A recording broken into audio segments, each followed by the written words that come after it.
Conselho Administrativo de Defesa Econômica, também do Ministério Público, refletiram no preço final ao consumidor. E hoje é possível encontrar gasolina por menos de R$ 13,30. No sábado passado, a Petrobras autorizou uma redução histórica nas refinarias, o que seria uma questão de tempo para chegar às bombas. Mas será que houve mesmo queda nos preços de Brasília? É o que você confere nesta reportagem. Preço baixo atrai o consumidor. Olha só a prova. Com a gasolina a R$ 3,24 o litro, o posto de combustíveis agora tem filas. As pessoas estavam escondidas. Aí, de repente, caiu alguns centavos do preço da gasolina, do litro da gasolina. As pessoas resolveram aparecer.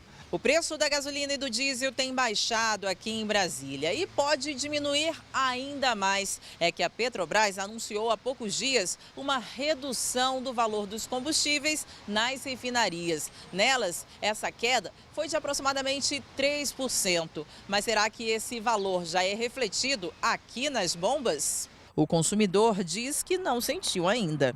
Não notei não. Essa visão de que a gente sempre tem que olhar para o lado do consumidor, ela é equivocada porque não necessariamente a economia trabalha a favor do consumidor.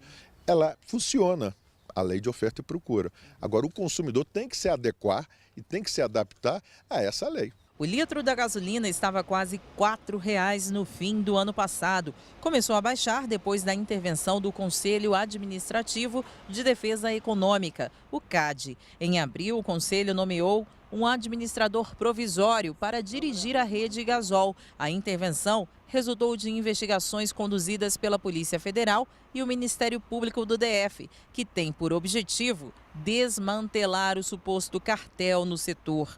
No início deste mês de outubro, o órgão prorrogou o prazo da intervenção por mais 180 dias para dar continuidade às diligências. São duas coisas distintas. Uma coisa é a evolução do preço internacional. Então, a Petrobras vai acompanhar essa evolução. Já o caso do CAD é porque, no caso de Brasília, por exemplo, do DF, existe um cartel.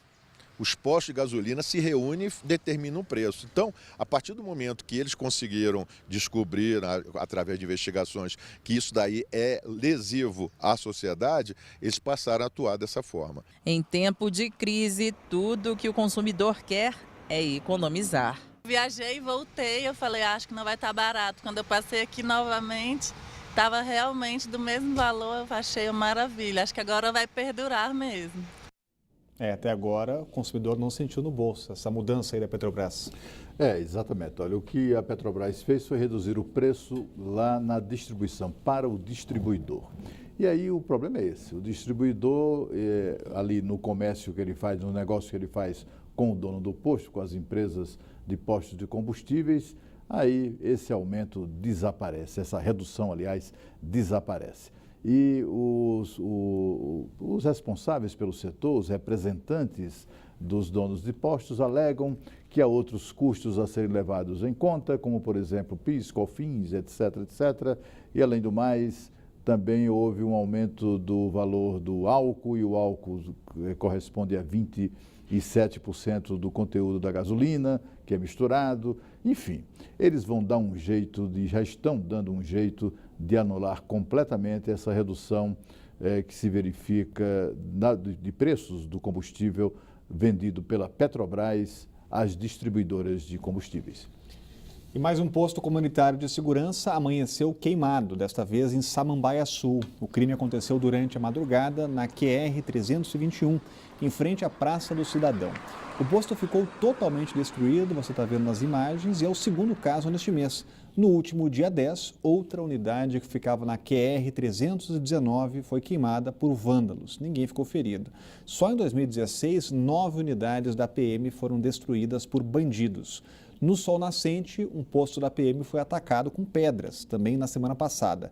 A polícia investiga os crimes e a dúvida é se vai sobrar algum posto aí para contar a história.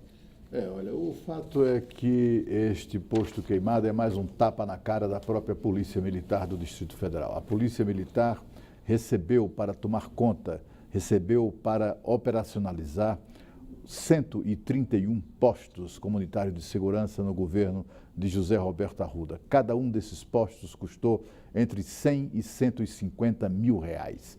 É muito dinheiro público. São quase 20 milhões de reais que tiraram do nosso bolso para construir os postos comunitários de segurança e levar e garantir a presença da Polícia Militar onde ela era necessária. Mas desde o começo a PM boicotou esses postos. Primeiro, tentando passar a impressão à população de que eles eram inúteis, na medida em que até começaram a ocorrer eventos ou atos de violência nas proximidades dos postos, e os policiais alegavam que eram proibidos de abandonar os postos e por isso não ajudavam a população, o que certamente era mentira ou, no mínimo, uma interpretação exagerada da ordem superior de não abandonar os postos comunitários de segurança. Depois eles passaram a abandonar mesmo, passando a chave. Depois inventaram uma presepada que era de contratar vigilantes armados para tomar conta dos postos da Polícia Militar. Aí virou piada nacional. A partir de então, as cúpulas que se seguiram na Polícia Militar resolveram abandonar de vez os postos comunitários de segurança e deixaram para lá.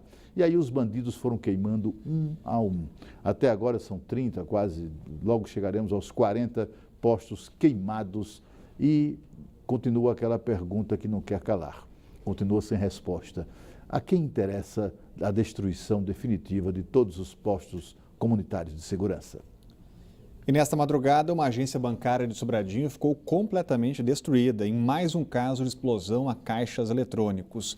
Os ladrões conseguiram fugir com dinheiro. A capital contabiliza 13 ataques a agências bancárias de janeiro até agora. A explosão foi tão forte que destruiu não só o caixa eletrônico, mas parte da agência bancária.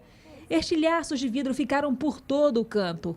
O terminal fica próximo à rodoviária de Sobradinho 1 e mais perto ainda de vários comércios. Esses estabelecimentos também foram danificados com a ação dos bandidos.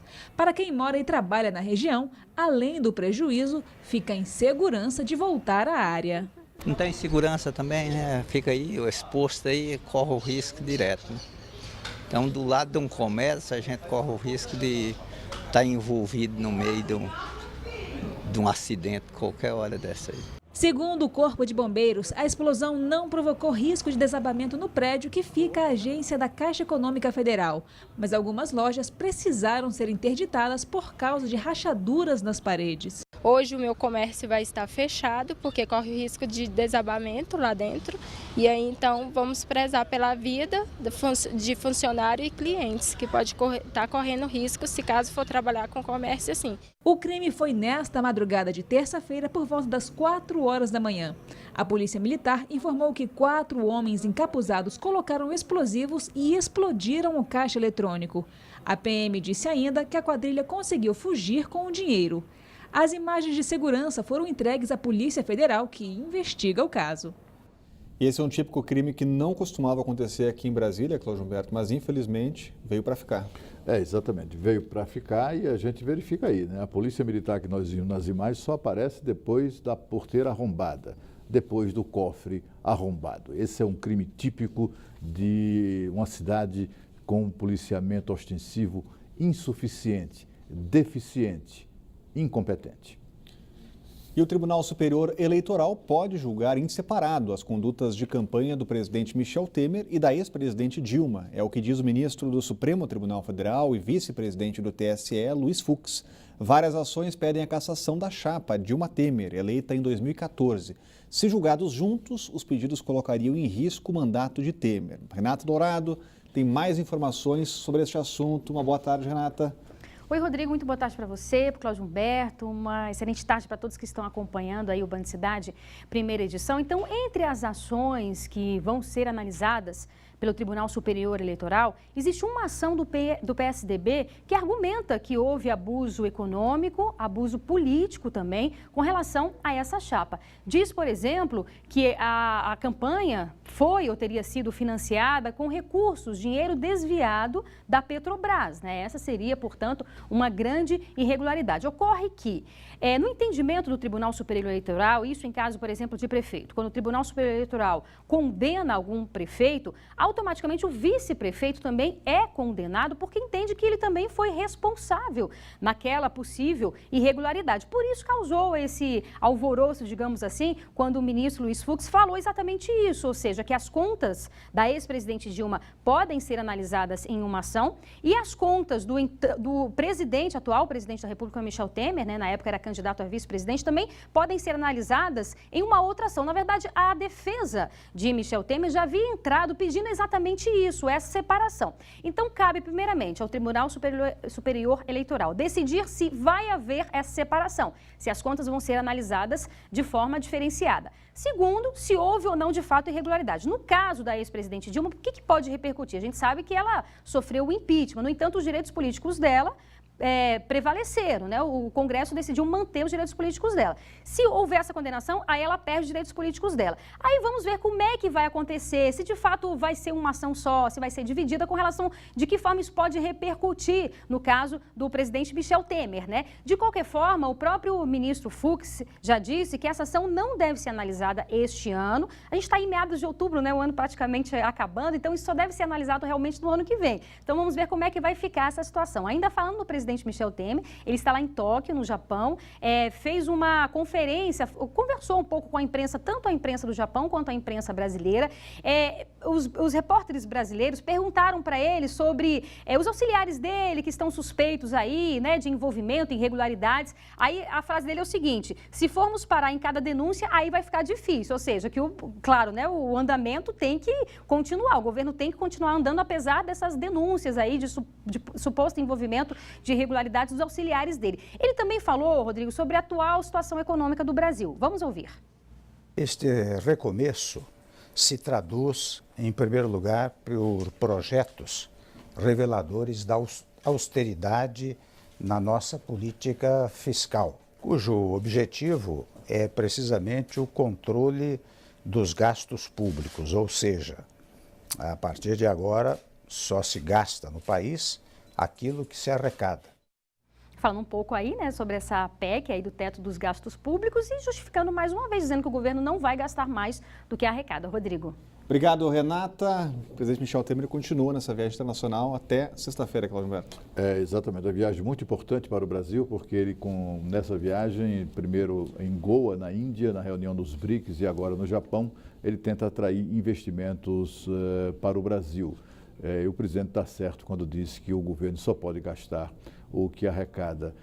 Com relação ao julgamento ou ao processo, a ação que tramita no Tribunal Superior Eleitoral sobre as contas de campanha, essa coisa de dizer que as contas são da chapa Dilma Temer é uma forçação de barra dos coleguinhas de imprensa para tentar demonstrar ali algum distanciamento do caso. O fato é que as contas são da Dilma. A campanha era da Dilma.